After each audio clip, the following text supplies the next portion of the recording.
கிறிஸ்துவ அன்பான காலைக்கது நிகழ்ச்சி நேயர்களே, இன்னைக்கு உங்களுக்கு வருகிற வாக்குத்தத்தம் எங்கிருந்து அப்படின்னு சொன்னா, சகர எழுதின புஸ்தகம் 9வது அதிகாரம் 12வது வசனம். ரொம்ப எல்லாருக்கும் பிடிச்ச ஒரு வசனம், எல்லாருக்கும் கிடைச்சா ரொம்ப சந்தோஷப்படுகிற ஒரு வசனம்.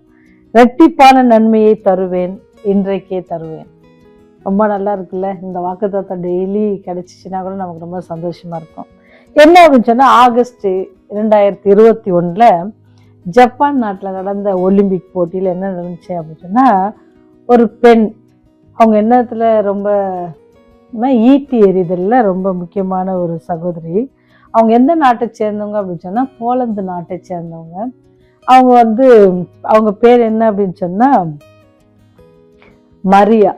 அவங்களுக்கு என்னென்ன 25 வயதாகிறது. அவங்களுக்கு என்ன பதக்கம் கிடைச்சிச்சு அப்படின்னா, வெள்ளி பதக்கம் கிடைச்சிச்சு. எல்லாருக்கும் ஒரு பெரிய கனவாக இருக்கும். அந்த ஒலிம்பிக் போட்டியில் பங்கெடுக்கிறவங்க எல்லாருக்கும் என்ன கனவு அப்படின்னு சொன்னால், எப்படியாவது ஒரு பதக்கத்தை நம்ம பெற்றுடணும் அப்படின்னு சொல்லி. அப்படியாக பெற்ற ஒரு பதக்கம்தான் மரியாவோட வெள்ளி பதக்கம். அப்படி அவங்க போலந்து நாட்டில் ஒரு நாள் என்ன செஞ்சாங்க அப்படின்னு சொன்னால், அவங்க வெள்ளி பதக்கத்தை என்ன செய்கிறாங்கன்னா ஏலத்துக்கு விடுறாங்க, விற்கிறதுக்கு. எல்லாருக்கும் ஆச்சரியம், யாருமே அதை செய்யவே மாட்டாங்களே. ஏன்னு சொன்னால், அது அவங்களுடைய ப்ரைட். அது அவங்க வெற்றி பெற்றதுக்கான ஒரு பெரிய காரியம். அதுவும் எங்கே ஒலிம்பிக்கில் பெற்றது. அது ரொம்ப பாதுகாப்பாங்க. ஆனால் இந்த சகோதரி என்ன விற்கிறாங்களே அப்படின்ட்டு பார்த்தாங்களாம். அந்த ஏலத்துக்கு எவ்வளவு போச்சு அப்படின்னா ரொம்ப ஆச்சரியம். 93 லட்சத்துக்கு அந்த இது போச்சு. அப்போ அவங்கக்கிட்ட போய் செய்தியாளர்கள் கேட்குறாங்க, நீங்கள் எப்படி இதை ஏலத்துக்கு விற்றுட்டீங்க, ஏன் இதை விற்கிறீங்க, என்ன அவ்வளோ பெரிய நெருக்கடி உங்களுக்கு அப்படின்ட்டு அவங்கள கேட்டாங்க. ரொம்ப ஆச்சரியமாக இருந்துச்சு. ஒன்று ஒலிம்பிக் அந்த பதக்கத்தை விற்கிறதே பெரிய ஆச்சரியமாக இருந்துச்சு. அந்த பதக்கம் இத்தனை விலைக்கு போனது இன்னொரு ஆச்சரியம். ஆனால் இந்த அம்மா என்ன காரணம் அப்படின்னு கேட்டபோது அது மிகவும் ஆச்சரியமாக இருந்துச்சு. என்ன அப்படின்னு சொன்னால், அவங்க ஆன்லைனில் ஒரு தம்பதியினுடைய வேண்டுகோளை கேட்டிருக்காங்க. அவங்களுடைய குழந்தைக்கு ரொம்ப ரொம்ப சீரியஸாக இருக்குது. அதுக்கு இவ்வளோ பணம் செலவழித்தா உயிர் பிழைக்கும். ஆனால் அந்த பணத்தை எங்களால் போட்ட முடியாது, எங்ககிட்ட இல்லை, ஏன்னா இருந்தவங்க கொடுங்க அப்படின்னு சொல்லி அந்த செய்தியை வாசித்தேன். அப்போ அந்த தம்பதிகளை பார்த்தபோது எனக்கு அது அவங்களுக்கு உதவணும்னு தோணுச்சு. என்கிட்ட காசு இல்லை, என்கிட்ட இருந்தது எல்லாம் இது ஒரு பதக்கம்தான். அதனால் நான் என்ன செஞ்சேன், அது ஏலத்துக்கு விட்டேன். அது என்ன செஞ்சாங்கன்னா, அதை எடுத்தது யாருன்னா ஒரு தனியார் நிறுவனம் அந்த பதக்கத்தை எடுக்கிறாங்க. அப்படி எடுத்துட்டு என்ன செய்கிறாங்க அப்படின்னு சொன்னால், இந்த செய்தியை இப்போ நியூஸில் இந்த செய்தி வந்துச்சு, அவங்க ஏன் இதை விற்றாங்க அப்படின்னு சொல்லி. உடனே அந்த நிறுவனம் என்ன செஞ்சு பாருங்க, மரியா செஞ்சதோடு அந்த நிறுவனம் செய்த காரியம் இன்னும் ரொம்ப ஆச்சரியத்தை உண்டு பண்ணுச்சு. என்ன ஆச்சரியம் அப்படின்னு சொன்னால், அந்த நிறுவனம் அந்த அம்மாவுக்கு அந்த பதக்கத்தையும் கொடுத்து அந்த 93 லட்சத்தையும் கொடுத்துச்சான். ரெட்டிப்பானது. இப்போ அவங்க செய்த ஒரு ஸ்டெப்போ முயற்சியில் இப்போ என்ன செஞ்சாங்க, அவங்க 93 லட்சத்தை என்ன செஞ்சாங்க, மருத்துவமனைக்கு அவங்க கட்டிட்டு என்ன செஞ்சாங்க, அந்த குழந்தை உயிர் பிழைச்சிருச்சு. அது ஒரு சந்தோஷமான பகுதி. இன்னொன்று, மீண்டும் அவங்களுடைய பதக்கமும் அவங்க கையில் கிடைச்சிச்சு. அதனால தான் என்ன அப்படின்னு சொன்னால், யார் தங்களுடைய காரியங்களை பொருட்படுத்தாதபடிக்கு தயால குணத்தோட மற்றவங்களுக்கு செய்கிறாங்களோ, அது எப்படி அவங்களுக்கு கிடைக்குமா, ரெட்டிப்பாக கிடைக்கும். ரீசெண்டாக நம்ம படித்தோம், ஆண்டவர் திருப்பி தருவார்னு படித்தோம்.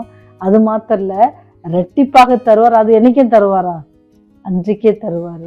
நீங்கள் மனசில் சுயநலம் இல்லாதபடிக்கு ஏதாவது ஆண்டவருடைய காரியமாக ஆண்டவர் நமக்கு சொன்ன காரியங்களை நம்ம செய்வோம் அப்படின்னு சொன்னால் நமக்கு ரெட்டிப்பான நன்மைகள் கிடைக்கும். அதில் எந்த வித ஆச்சரியமும் நமக்கு இல்லை.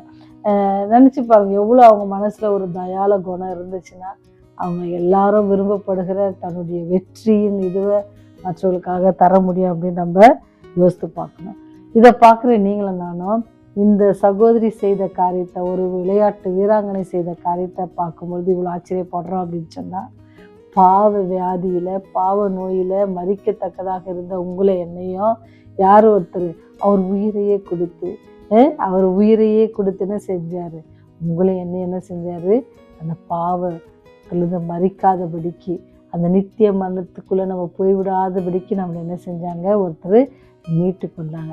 எப்படி மரியாவை பற்றியோ அந்த ஒரு தனியார் நிறுவனத்தை குறித்து பெருமையாக பேசுகிறோமோ, அதே போல் நினச்சி பாருங்கள், அந்த குழந்தை உயிர் பெற்றது போல் நீங்களும் நானும் பாவத்தில் அழிந்து போயிருக்கும் பொழுது, மரிக்கிற தருவாயில் இருக்கும் பொழுது, சாத்தான் வந்து ஆண்டவர்கிட்ட என்ன சொல்கிறான், இவங்கெல்லாம் அவுட்டு, அவ்வளோதான், இவங்களுக்கெல்லாம் கிடையவே கிடையாது, இவங்கெல்லாம் என் பக்கம் அப்படின்னு சொல்லும்போது, இல்லை இல்லை, அவங்களுக்காக நான் வருவேன். எங்கேருந்து வருவேன்? பரலோகத்தை விட்டுட்டு நான் வந்து என்ன செய்வேன், அவங்கள நான் மீட்டு கொள்வேன்னு சொல்லி உங்களை என்னை மீட்டு கொண்டிருக்கிறாரு. அப்பேற்பட்ட தேவனை நம்ம எப்படி நேசிக்கிறோம், எப்படி மரியாகிட்ட ஹெல்ப் வாங்கினவங்க நேசித்தாங்களோ, எப்படி அந்த நிறுவனத்தை மரியா நேசித்தாங்களோ, எப்படி அவங்களெல்லாம் நேசித்து அதை மறக்காமல் வச்சு இவ்வளோ நாள் நமக்கு செய்தியாக கிடைக்குதோ, அதே போல் நமக்காக ஜீவனை கொடுத்தவர் அவருடைய செய்தியை நீங்கள் எத்தனை பேருக்கு சொல்ல போகிறீங்க? பாவத்திலேருந்து மீட்டாரே உங்களை, என்னையும் மீட்டிருக்கிறாரு, அவரை பற்றி எத்தனை பேருக்கு நம்ம சொல்ல போகிறோம்? ஒருவேளை இவ்வளோ நாள் சொல்லனா கூட இன்னைக்குரிய செய்தியை நீங்கள் யாருக்காவது உங்கள் நண்பருக்கோ அல்லது உங்கள் ஃப்ரெண்ட்ஸுக்கோ என்ன செய்யுங்க, ஃபார்வர்ட் பண்ணுங்கள். அது மாத்திரம் இல்லை, எல்லா சண்டையும் ஒரு குட்டி பையன் நம்ம கதை சொல்கிறான்ல சாம், அந்த குட்டி பையனை என்கரேஜ் பண்ணுறதுக்காக என்ன செய்யுங்க, உங்கள் ஃப்ரெண்ட்ஸோட பிள்ளைங்க இருப்பாங்கள்ல, அவங்களுக்கெல்லாம் சொல்லி இந்த கதையை கேட்க சொல்லி நீங்கள் ஃபார்வர்ட் பண்ணி விடுங்க. இதெல்லாம் சின்ன சின்ன ஒரு காரியம்தான். ஆண்டவர் உங்களுடைய பெரிய ஆசீர்வாதத்தை நீங்கள் பெற்றுக்கொள்ளுங்க. அது சொல்லலை, ரெட்டிப்பான நன்மைகளை நீங்கள் பெற்றுக்கொள்ளுங்க. ஆண்டவருக்காக சின்ன காரியத்தை நீங்கள் செய்வீங்க அப்படின்னு சொன்னால் ரெட்டிப்பான நன்மைகள். அது மாத்திரம் இல்லை, இன்றைக்கு அதை பெற்றுக்கொள்வீங்கன்னு சொல்கிறாரு. அதை பெற்றுக்கொள்ள ஆயத்தமாக இருக்கீங்களா? தொடர்ந்து ஆண்டவரில் இந்த எங்களோடு கூட இணைந்திருங்க. தேவனுடைய ஆசீர்வதிப்பார். ஜெபம் செய்வோம். ரெட்டிப்பான நன்மைகளை தருகிறவரே, இரக்கத்தில் ஐஸ்வர்யம் உள்ள தகப்பனே, எங்களுடைய தேவைகளை எங்களுடைய வேண்டுதல்களை கேட்டு உடனே மனம் இறங்கி எங்களுக்கு உதவி செய்கிறவரே, ஆண்டவரே, இந்த நாளில் யாரெல்லாம் உங்ககிட்ட வேண்டிக் கொள்கிறார்களோ அவருடைய தேவைகளை எல்லாம் சந்தித்தள்ளுங்க ராஜா. யாரும் பசியாகவும் பட்னியாகவும் இல்லாதபடிக்கு நீங்கள் பாதுகாத்து கொள்ளுங்க தகப்பனே. ஆண்டவரே, பிள்ளைகள் பெற்றோர்களை கவனிக்கவும், ஆண்டவரே, நல்ல எண்ணத்தோடு ஆண்டவரை பாதுகாக்கவும் எங்களுக்கு கிருபை செய்யுங்க சாமி. இந்த உலகத்தில் அநேக பிரச்சனைகள் ஓடிக்கொண்டிருக்கிறது சாமி. வாலிப பிள்ளைகள் மத்தியில் அநேக காரியங்கள் ஓடிக்கொண்டிருக்கிறது ராஜா. எல்லா தீய பழக்கங்களும் பிள்ளைகள் விடுபட நீ அவங்களுக்கு உதவி செய்யுங்க சாமி. ஆண்டவர், மருத்துவ பணிகள் செய்கிற பிள்ளைகளுக்காக செபிக்கிறோம். ஹாஸ்பிட்டலில் வேலை செய்கிற ஒவ்வொரு செவிலியருக்காக செபிக்கிறோம் கர்த்தா. எல்லோரோடு கூட கிருபை இருக்கட்டும். டாக்டர்களுக்காக செபிக்கிறோம், அவர்களையும் ஆசீர்வதிங்க. அவர் செய்கிற எல்லா பணிகளிலும் உடைய நாமம் விளங்க. நீர் எப்படி மனம் இறங்கி மனதுருகி செய்தோ அதே போல் அவங்களும் மனம் இறங்கி எல்லோரோடும் அன்பாக பேசி காரியங்களை செய்யவும், அநேகர் அதிலிருந்து சுகம் பெற்று அன்றைய திரும்பி வந்து உங்களுடைய நாமத்தை தொழுது கொள்ள நீங்கள் கிருபை செய்யுங்க சாமி. பாவிகளாக இருக்கும்போதே நீங்கள் அதிகமாக நேசிக்கிறீர்.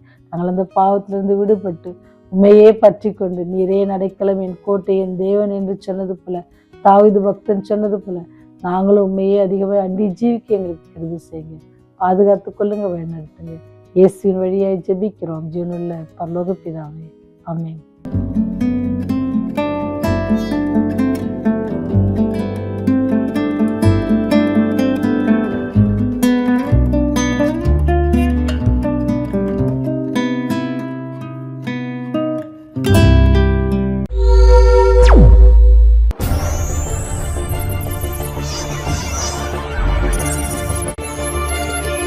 நீங்கள் பார்த்துக் கொண்டிருப்பது உங்கள் ரிவைவல் டிவி.